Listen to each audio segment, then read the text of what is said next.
Hi everyone. You would not have seen Weekend Warp for the last couple of weeks. For a change, it was not AI which was dominating the conversation. We all know it was the two T's, Trump and his tariffs, which then caused a lot of trouble and even terror uh, in the stock markets across the world, certainly in the US and many markets around the world, especially China. We've had a brief reprieve, but let's see where that goes. In fact, tech companies, AI companies also suffered, and they've had one of their biggest drops in the last few weeks, given the mayhem which the tariffs have wrought on the markets. For a brief moment, the information reported that for a brief moment, Amazon was actually valued lower than Walmart, probably for the first time in living memory. And so, we are living in very exciting but strange times. But yet, a bunch of things happened in the last couple of weeks. Just yesterday or day before, Sam Altman went on X and said that there are a few times when he cannot sleep in the night because there's something so exciting they're going to launch. And they did. The next day, OpenAI, which was, I think, day before yesterday, OpenAI announced what they were calling Project Moonshine, where the memory part of uh, ChatGPT had been improved and advanced quite a bit. Now, this is very important. When these chatbots came out, these Gen AI chatbots came out, there were two things or three things that they lacked. They lacked reasoning, thinking. They lacked mathematical ability, and they lacked memory. They had absolutely no memory. So there was no context of what they were saying, who they were talking to, and therefore the results or the answers were fairly generalized across. Now, Sam Altman has always been saying that he eventually wants ChatGPT to become very much personal to who you are. And for that, memory is super important. And so this one, therefore, for him and for the world and for all of us is a big, big improvement. Obviously, we know that in mathematical ability, reasoning, thinking, there are the 4O series of models or the Google's models have kind of gone or Claude's models have gone ahead, but the memory part I think is super exciting, and I think you should go and play around with it, especially if you've got the $20 version, because it's kind of it describes you and it described me quite well.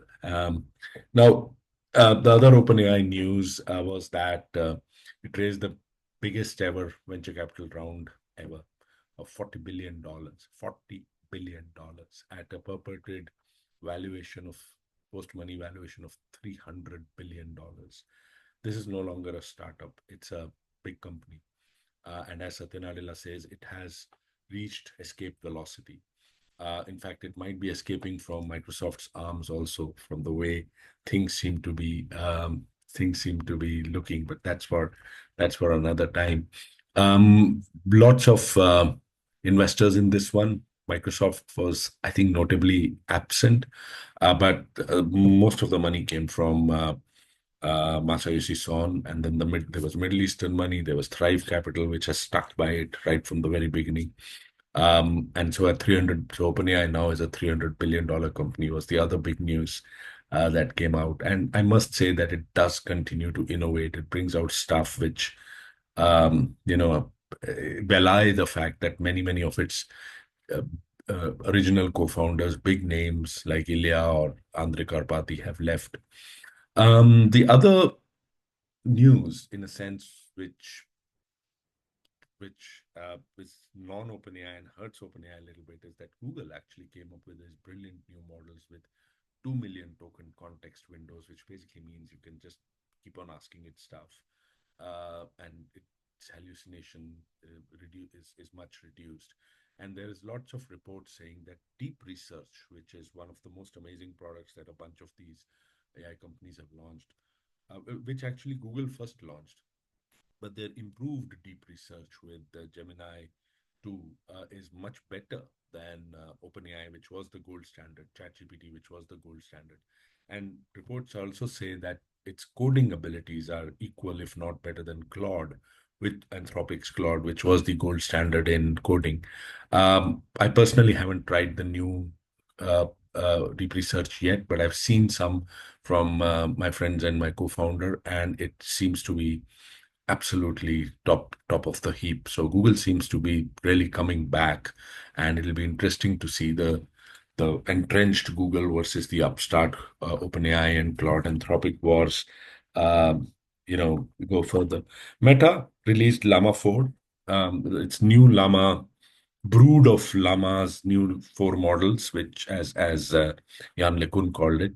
Um, it has not got rave reviews, to say the least, and its abilities seem to be much lesser than the proprietary models, and so it's a bit of a blow for the open source community. But there are rumors that a small model from Meta has actually seems to be outperforming DeepSeek. So let's see how that goes. So not a very good reception to Meta over the last few weeks.